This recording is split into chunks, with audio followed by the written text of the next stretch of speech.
और बड़ी खबर आपको बता दें, भारत के हमले में कई बड़े आतंकी मारे गए हैं। भारत के हमले में आतंकी अबू जिंदाल मारा गया, आतंकी हाफिज मोहम्मद जमील भी मारा गया है, आतंकी मोहम्मद यूसुफ अजहर भी ढेर हुआ है, लश्कर आतंकी मुदस्सर भी मारा गया है। तो ये उन आतंकियों की लिस्ट है जिसको पनाह पाकिस्तान देने का काम करता था, जिनको सरकारी सुविधाएं पाकिस्तान में मिलती थी। बड़े बड़े यहाँ पर उनको बंगलों में रखा जाता था, उनके हेडक्वार्टर्स को सरकारी सुरक्षा वहां पर मिलती थी, पूरी एक आर्मी उनके लिए तैयार की गई थी। उन आतंकियों को भारत ने मार गिराने का काम किया है। भारत के हमले में कई बड़े आतंकी अब तक मारे जा चुके हैं। भारत के हमले में आतंकी अबू जिंदाल मारा गया है, आतंकी हाफिज मोहम्मद जमील भी मारा गया है, आतंकी मोहम्मद यूसुफ अजहर भी ढेर हुआ है, लश्कर आतंकी मुदस्सर भी मारा गया है। और ये वो तमाम आतंकी है जिन्होंने 26/11 के हमले की साजिश रची थी। उसके अलावा कंधार हाईजैक की भी यहां पर साजिश रची थी और एक एक आतंकी को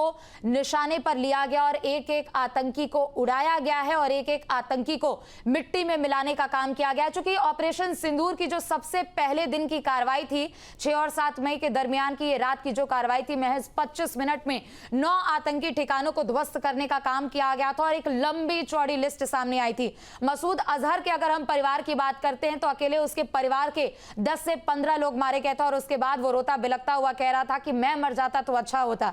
लेकिन फिर भी अभी उसकी भी शामत आने वाली है और अभी एक के बाद एक कार्रवाई यहां पर की जा रही है। आतंकी मोहम्मद यूसुफ अजहर भी ढेर हो चुका है, लश्कर आतंकी खालिद भी मारा गया है और चुन चुन के उन आतंकियों को उनके ठिकाने पर पहुंचाया जा रहा है जहां के वो हकदार हैं। चूंकि एक लंबे समय से वो भारत के खिलाफ अपनी नापाक कोशिशों को अंजाम देते हुए आ रहे थे और पाकिस्तान उनका भरण पोषण करता था।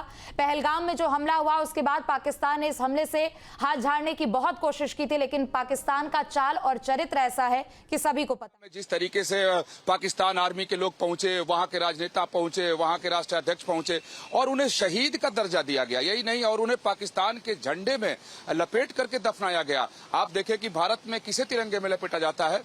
जो भारत के लिए अपना सर्वस्व न्यौछावर करता है। और वहां आतंकियों को यह सम्मान दिया जाता है। कोई भी आतंकी अगर आकर के भारत की सीमा के अंदर भी मर जाए तो उसको पाकिस्तान में शहीद का दर्जा दिया जाता है। और इन आतंकियों के आका तो वहां के आर्मी ही है, आर्मी के लोग हैं, आर्मी ही उनको पालती है। जितने लॉन्चिंग पैड बने हुए हैं उसे कौन चलाता है? चाहे हाफिज सईद है उसको कौन रखता है? पूरी व्यवस्था उसको कौन देता है? पाकिस्तान सरकार और आर्मी के लोग। तो वो कह सकते हैं कि एक आर्मी है, एक आर्मियों का आर्मी है पाकिस्तान में और एक आतंकी है, और दोनों पैरेलल काम करते हैं और आर्मी उनको पूरी व्यवस्था करता है, पूरी उनको ट्रेनिंग देता है। जिन भी आतंकवादियों को ट्रेनिंग मिलता है उनको ट्रेनिंग कौन देता है? तो पाकिस्तान आर्मी के लोग देते हैं, उनके अपने बेस में उनकी ट्रेनिंग होती है। फिर उनके लिए जितने भी लॉन्चिंग पैड बनाए गए भारत में घुसपैठ के लिए, वो सारे पाकिस्तान के आर्मी के द्वारा सारी व्यवस्था की गई जाती है।